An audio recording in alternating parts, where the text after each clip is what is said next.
mekanikanya itu enteng.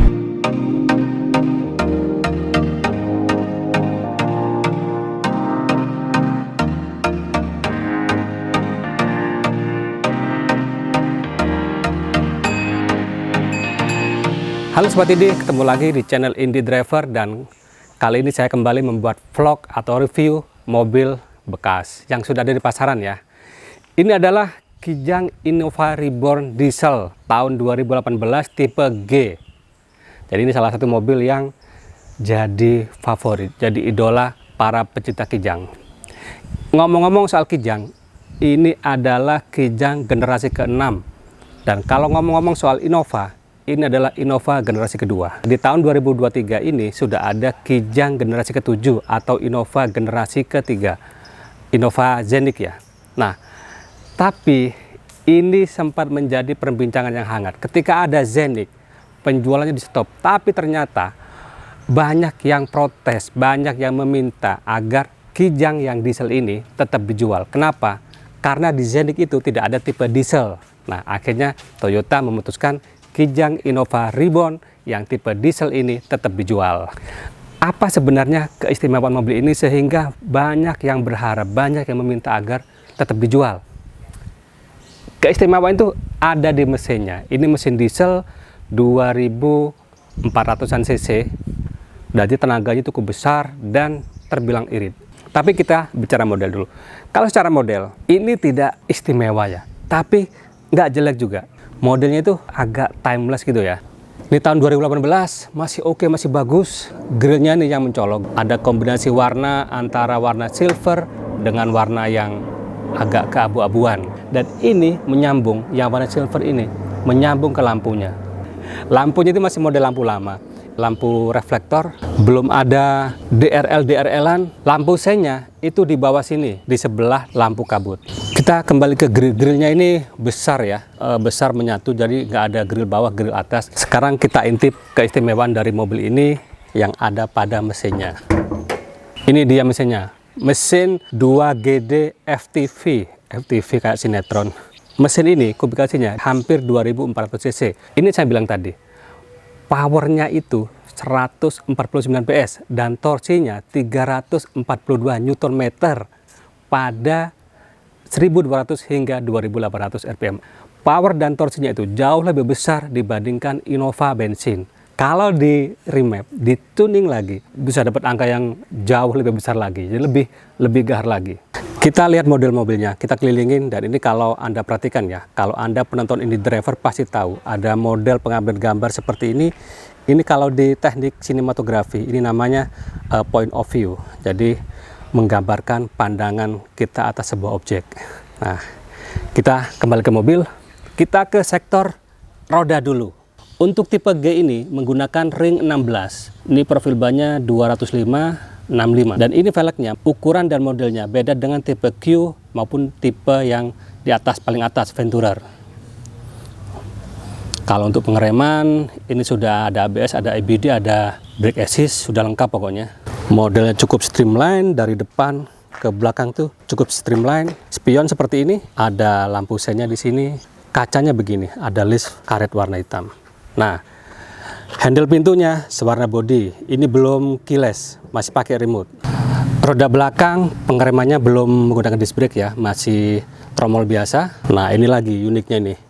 Ini kaca belakangnya itu menyudut ke atas. Kebanyakan itu menyudutnya ke tengah atau ke bawah. Ini ke atas. Dan kacanya cukup besar ya ukurannya ya. Di belakang modelnya cukup keren menurut saya. Ini seimbang dengan depan. Modelnya sama-sama keren. Ini segitiga ya, agak besar dan semuanya masih bohlam. Kaca belakangnya ini besar juga. Yang tipe G ini belum ada defogger, ada wiper, ada high mount stop lamp, dan ada roof spoiler. Ini sudah pakai shark fin antena. Di bawah sini, bumper bawahnya ada mata kucing, dan ini ada 2 titik sensor. Ruang bagasinya seperti apa? Ini dia dalam kondisi terlipat. Kalau tidak terlipat, ini batasnya di sini ya. Nah, di sini. Ini cukup besar. Ini bisa membawa 2 atau 3 koper besar. 4 galon aqua, cukup besar lah. Dan kalau dilipat, nah ini pelipatannya ke samping seperti ini. Ini ada Ada baju batik pemiliknya. Dek, tolong pegang Dek. Saya punya asisten ini. Halo Adek. Nah, pelipatannya ini mudah. Tinggal dilipat-lipat saja, cantolin di sini. Sama kayak Fortuner ya. Sama kayak Fortuner. Dan kalau dilipat begini, ini dapat ruang bagasi yang sangat besar, sangat lebar. Oh ya, satu lagi. Ini joknya ini bisa untuk 3 penumpang. Nah, penumpang ketiga itu headrestnya kalau dilipat di sini bisa dilepas dan nah ada tempat penyimpanannya. Tinggal taruh aja. Ini oke. Untuk penyimpanan toolkit ada di sini, cukup rapi ya, tersembunyi. Oke. Makasih Adek. Punya asisten kameramen. Calon penerus indie driver nanti ya, Dek. Di sini. Siapa? Emang enggak mau? Enggak mau jadi YouTuber? Mau. Udah, makasih ya. Ini videonya banyak loh di channel ini driver, cuman dulu ya ketika cerita kucing ya, Dek ya. Kalau perjalanan juga ya, Dek ya. Nih, biar nggak penasaran, ini kita buka aja ya. Cukup mudah. Nah, tinggal mudah sekali. Nah, seperti ini. Yang sini juga sama. Nah, seperti ini. Dalam kondisi jok ketiga terpasang seperti ini saya yang bilang tadi. Ini headrest untuk penumpang ketiga. Kalau melipatnya cukup mudah. Lepas dulu ini headrestnya. Ini ditarik. Nah, langsung dia ngelipat. Tinggal dicantolkan saja. Nih ya, kita tarik. Nah, dia akan agak naik ke atas, memudahkan kita menariknya. Cantolin. Sudah, cukup simpel. Udah pencet? Oke. Ini salah satu keistimewaan lainnya dari Kijang Innova Reborn ini. Apa itu? KB-nya luas. Nah, ini luas banget. Kalau kita perhatikan nih legroomnya hampir 2 kilan, 2 jengkal. Ini sebuah legroom yang sangat luas. Headroom pun juga sama. Seginian, ini sekitar ya 10 cm, sangat luas. Dan ini cukup fleksibilitasnya cukup bagus, bisa maju mundur ya. Dan tentunya bisa reclining. Recliningnya, wow, tuh sampai rebah banget. Jadi kalau misalkan keluar kota ya, perjalanan keluar kota bersama keluarga, duduk di belakang tuh enak. Hanya saja, ini harus diakuin, joknya ini nggak istimewa, ini biasa saja, enak. Tapi untuk mobil yang harganya di atas 400 juta barunya ya, ini tidak istimewa. Untuk penyimpanan, karena ini sebuah mobil keluarga, penyimpanan banyak. Di door trim ada penyimpanan kecil, di bawahnya ada penyimpanan sekaligus untuk cup holder. Di sini, di konsol tengah ini juga ada penyimpanan kecil, ada power outlet. Walaupun yang biasa ya, 12 volt, harus pakai adapter. Oh ya, satu lagi, saya lupa. Ini joknya, bahannya ini bukan kulit. Ini bahannya masih kain, tapi ini ditambah sama orangnya pakai kulit imitasi ya. Ya mungkin biar nggak kotor ya, karena ini mobil keluarga ya. Untuk kenyamanan di sini ada AC-nya. Nah, pengaturan dari sini. Bedanya dengan tipe Q dan tipe Venturer. Kalau yang di atasnya itu, yang tipe Q, di sini tuh ada lebih mewah, ada ambient light-nya. Yang ini nggak ada. Dan ini mampu untuk membawa 3 penumpang. Jadi total itu bisa membawa 8 penumpang, bukan 7 ya. Karena 3 di belakang, 3 tengah, 2 di depan. Kalau duduk di tengah, nah ini agak kurang nyaman. Untuk masuk ke jok belakang, ini dilipat. Nah, one tumble touch. Nah, seperti ini. Duduk di belakang, ini dalam posisi jok tengah, mentok ke belakang. Ini hanya segini, jadi tidak lega ya. Dan ini kaki juga agak mengangkat. Tapi kalau dimajukan, kita majukan mentok. Di tengah ini, mentok pun itu masih lega. Nah, kalau dimajukan mentok, nah ini lebih nyaman. Masih ada legroom sekitar 10 cm. Hanya saja di sini ini kurang lebar joknya dan kaki agak ngangkat. Dipakai perjalanan jarak jauh ya kaki agak pegel dikit lah. Penyimpanan di belakang ini ada penyimpanan, tapi nggak ada semacam power outlet, itu nggak ada. Seperti yang saya bilang tadi, ini belum keyless. Kalau masuk masih menggunakan remote atau bisa anak kuncinya juga, tapi ini bisa dilipat ya, seperti ini. Nah, kayak pisau. Kita nyalakan, masih menggunakan anak kunci biasa, belum keyless, belum smart key, tapi mobil ini laris. Nah, ini dia. Kalau kita nyalakan, langsung mesin dieselnya itu terasa kencang. Kita cerita cluster meternya dulu ya. Di sini cluster meternya itu untuk tipe G ini sangat sederhana. Ini masih analog. Ini ada MID-nya, ada odometer, outside temperatur, ada konsumsi BBM, ada range atau sisa BBM, ada kecepatan rata-rata, ada pengaturan eco segala. Untuk setir, ini setirnya biasa, materialnya biasa, belum kulit ya. Kalau yang tipe V, tipe Q itu kulit. Bahkan di sini ada ornamen kayunya ya. Setirnya ini sudah teleskopik, nggak terlalu panjang, dan tilt steering. Di kanan ini nggak ada mode pengaturan, nggak ada tombol-tombol pengaturan. Di kiri itu ada tombol pengaturan yang terhubung dengan head unit, lampunya sama wiper, lampu dan wiper itu masih manual, belum auto ya. Pengaturan joknya bisa maju mundur, bisa reclining, dan ada pengatur ketinggiannya. Wah, oke loh. Dashboardnya untuk di zamannya lah ya, ini cukup oke lah ya. Modelnya cukup mewah, walaupun plastik, tapi plastiknya cukup tebal.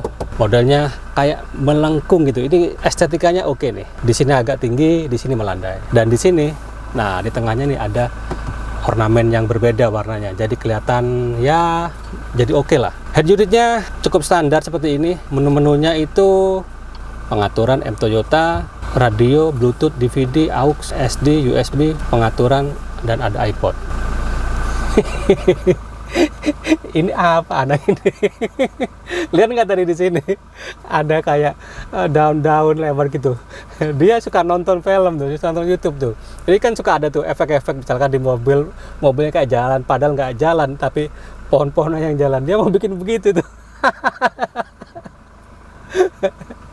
Oke deh, terima kasih. Idenya keren ya. Ini belum ada Android Auto, belum ada Apple CarPlay ya. Ya masih cukup sederhana lah ya. Untuk AC masih di sini, kayak knop kompor, masih puter-puter manual. Dan di bawahnya ini ada tombol Eco Mode dan Power Mode. Dan di bawahnya lagi, ini ada penyimpanan yang cukup besar, terpisah ya dalam 3 kompartemen, yang satu besar, yang 2 kecil-kecil gitu ya. Transmisinya seperti ini. Ini transmisi otomatis, ada yang manual juga. Rem tangannya masih model tarik. Di sini ada satu cup holder. Di sini di konsol tengah ini ada penyimpanan cukup besar. Dan sebenarnya ini kalau agak tinggi ya konsol tengah ini bisa jadi untuk armrest. Tapi karena ini cukup rendah, jadi nggak enak. Miring jadi kalau mau naruh tangan di sini. Kita ke penyimpanan karena ini sebuah MPV. Penyimpanannya harus banyak dan Kijang khususnya Innova itu penyimpanannya harus banyak. Di tengah sudah tadi ya. Di sini ada penyimpanan, nah ini dia, nggak terlalu besar tapi oke lah. Dan di bawahnya ada penyimpanan juga, lebih besar, belum soft opening. Di door trim ada penyimpanan juga, di sini kecil, di dekat armrest ini, dan di bawahnya ada penyimpanan juga. Di sini ada cup holder, bisa dilipat. Di sini juga. Di depan sirkulasi AC pula. Kita ke sun visor-nya. Ini sun visor-nya lembut ya. Ini ada cermin, nggak ada lampu. Kalau yang tipe V, tipe Q itu ada lampu di sini. Yang sini pun sama, cermin saja. Lampunya dari sini, lampu kabin. Sini ada penyimpanan kacamata, oke sih. Dan ini pion tengahnya, day and night view-nya itu masih manual biasa. Untuk urusan fitur-fitur lain, ini belum ada stability control-nya, jadi masih sederhana. Kalau yang tipe yang facelift itu, kalau yang facelift sudah ada. Tipe Venturer itu ada, yang ini nggak ada. Di door trim seperti ini, yang bagian sini ini plastik, yang untuk armrestnya ini bahan lembut ya, tapi bentuknya itu agak aneh ya. Kenapa nggak yang rata sekalian? Ini seperti ada temboknya gitu. Jadi kalau naruh tangan di sini tuh tangan jadi miring. Yang sisi driver itu auto power window, yang lain otomatis biasa atau power window biasa. Ada pengaturan spion, tapi ini belum bisa dilipat ya.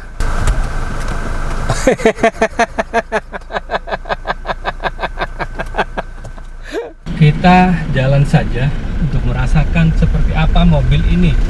Diinjek sedikit gasnya, berasa power dan torsinya. Kita lewat polisi tidur, ini masih menggunakan leather frame jadi lebih kaku. Dan ketika lewat polisi tidur tadi, ini memang terasa agak kaku, tapi enaknya lagi nggak terlalu berasa. Artinya kadar empuknya itu oke banget. Kita ke jalan raya.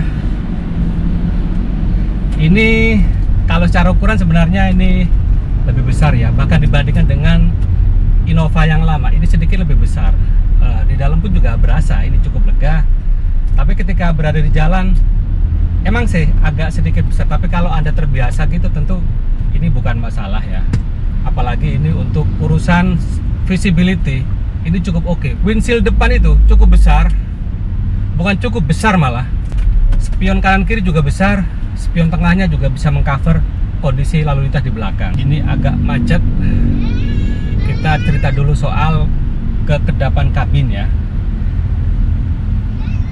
Nah, Anda juga ikut mendengarkan bahwa di dalam kabin ini cukup hening. Suara-suara di luar itu, suara mobil, suara motor, itu teredam dengan cukup baik. Artinya apa? Peredaman cukup oke. Kita bikin perbandingan ketika dibuka ya.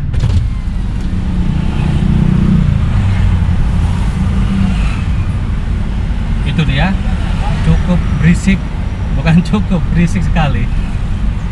Walaupun ini di tengah kemacetan ya. Nah, kalau ditutup, oh langsung terasa banget bedanya. Oke sih emang, sebagai sebuah mobil keluarga ini oke. Selain kabinnya yang lega, kapasitasnya untuk 8 orang, kekedapan kabinnya itu juga oke. Innova Reborn yang tipe G diesel ini dulu harga barunya itu tahun 2018 ya, itu 400-an juta rupiah. Dan sekarang kalau di pasaran mobil bekas ini tahun 2023 harganya itu di kisaran 270-an sampai 300-an sekian juta lah, tergantung tahun, tergantung kondisi mobil. Pajaknya berapa? Pajaknya itu 5,6 juta, nggak sampai 6 juta. Untuk urusan konsumsi BBM ini masuk dalam kategori mobil yang irit. Seperti saya bilang tadi, ini istimewa.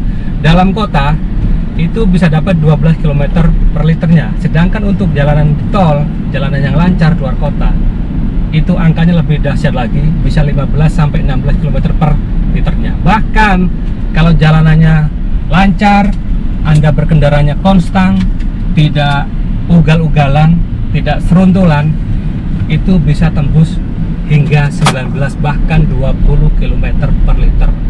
Karena ukurannya yang besar, dan tadi saya bilang suspensinya itu emang agak keras, tapi empuk juga, ya medium lah. Jadi ketika agak melewati jalan yang berkelok-kelok itu ada terasa limbungnya, apalagi kalau di kecepatan tinggi. Dan ini umurnya sudah 5 tahunan, suspensinya tentu sudah agak uzur ya, jadi agak lemah sehingga semakin berasa. Tapi secara overall suspensinya masih oke, kaki-kaki masih oke. Kalau power ini, ya ini diesel, tapi dapat saya gambarkan bahwa walaupun diesel ini terasa karena torsinya besar, tuh, tarikannya itu enteng. Walaupun tentu saja tidak seresponsif mobil bermesin bensin ya. Selain nilai-nilai plus tadi, ada nilai plus lainnya. Mobil ini mesinnya bandel ya, selain ini tadi ya. Perawatannya cukup mudah, termasuk untuk perawatan mobilnya. Ini materialnya itu cukup oke lah ya. Jadi walaupun umurnya sudah 5 tahunan, tapi dia kondisi masih cukup oke. Kekurangannya itu tadi, body rollnya cukup berasa, dan kenyamanan sebagai sebuah medium MPV ya, ini sedikit kurang. Karena di medium MPV itu masih banyak seperti Foxy, Serena, itu jauh lebih nyaman. Kekurangan lainnya adalah untuk urusan fitur. Ini mobil di masa Toyota masih sangat berjaya, mau jual apapun pasti laku. Jadi fiturnya nggak terlalu banyak. Beda dengan sekarang, mereka mau nggak mau harus memperbanyak fiturnya agar bisa bersaing dengan brand ataupun merek yang lain. Dengan segala kelebihan dan kekurangannya tadi, tak heran jika mobil ini sangat disukai oleh orang Indonesia. Banyak diburu.